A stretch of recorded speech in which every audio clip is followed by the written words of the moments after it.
Fox 11 Sports with Dylan Scott.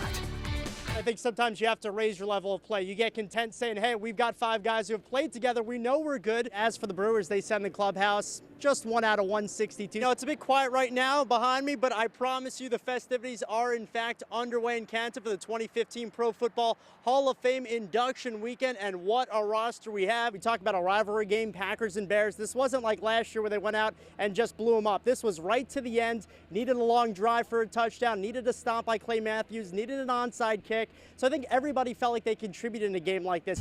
Off today as they prepare for their wild card showdown in Washington, but we're not off today. Dylan Scott alongside Packers Hall of Famer Johnny Gray. Johnny, boom. You get to play with some of the best in the league. I mean, Aaron Rodgers, Jordy Nelson, Randall Cobb, that offensive line. I mean, how fun is it to kind of see what these guys have been doing every day for the last decade or so here? What have they done with the Green Bay Packers? Their biggest game of the season, the NFC wildcard game, and they played their best football of the season. That's kind of the resounding message on this team is, yeah, they're struggling a bit, but they don't really have time to wallow in self-pity. They have a tough divisional stretch coming up. Why would you want to be in Hawaii when you could be at the Resch Center for this one tonight? Just about an hour till tip between the Phoenix and the Titans. But if the Open Championship taught us anything, it's that there are plenty of amateurs that can hang at the top of this game. New England, Pittsburgh, Philadelphia, New Orleans, so some really good teams, Johnny.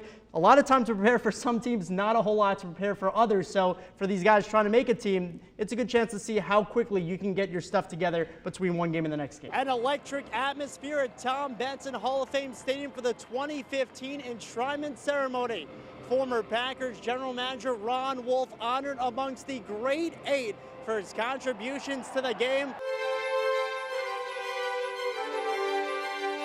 With his son Elliott awakening him from a dream, former Packers general manager Ron Wolf was so happy he could sing.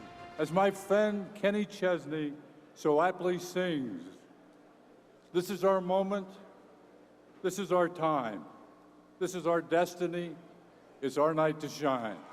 Short and to the point, Wolf poured his heart and soul into the Ohio night, mostly talking about his last 10 years in the league and the revival he helped lead in Green Bay.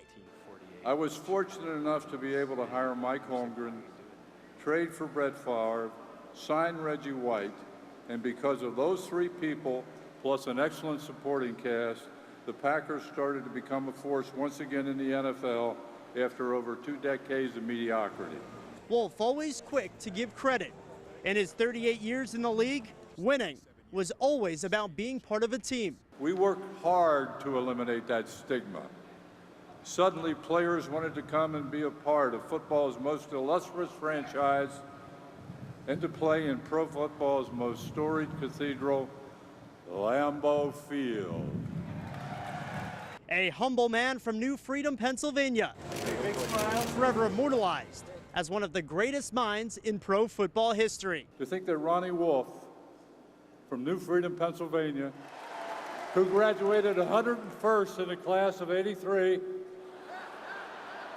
from Susquehannock High School, is being inducted into this fabled hall is remarkable.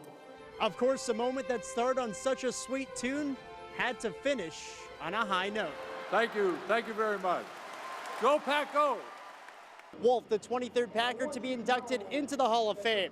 Now in attendance was one of his biggest pickups, that would be quarterback Brett Favre. Number 4 very likely to be number 24, heading to Canton next summer.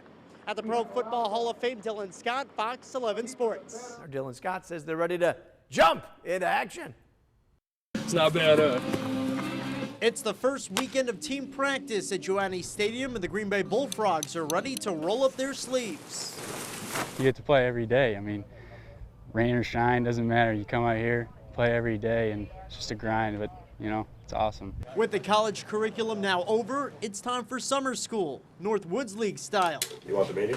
Everything from woodworking to mechanical engineering.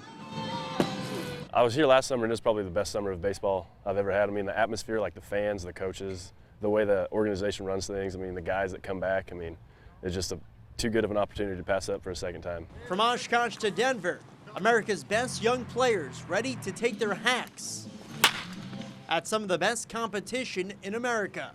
I think it's just awesome to come here, and it's a whole different environment, whole different just type of baseball. You're playing with great competition, and it's just awesome. It will be a veteran-laden squad in the dugout this summer. The Bullfrogs return nearly a dozen players from last year's team and manager Daryl Skip Handelsman, who has more than 2 decades of summer league experience. The goal for all these guys, that's why they're here. They want to play in the major leagues. They want to get drafted. They want the exposure. And that is, it's a neat thing to look back, years later and remember those guys as you had them when they were, college freshmen or college sophomores. While the ultimate goal is to get better, winning is a part of that process. And the Bullfrogs are hoping it starts with a return to the postseason after their recent absence. I think that'd be great. I mean, I've seen the rings the other guys get when they win, so I mean, that's something that would be pretty cool to be able to have like in my house when I'm older. These Bullfrogs of summer are ready to rake and rake at their newest summer estate. In Green Bay, Dylan Scott, Fox 11 Sports.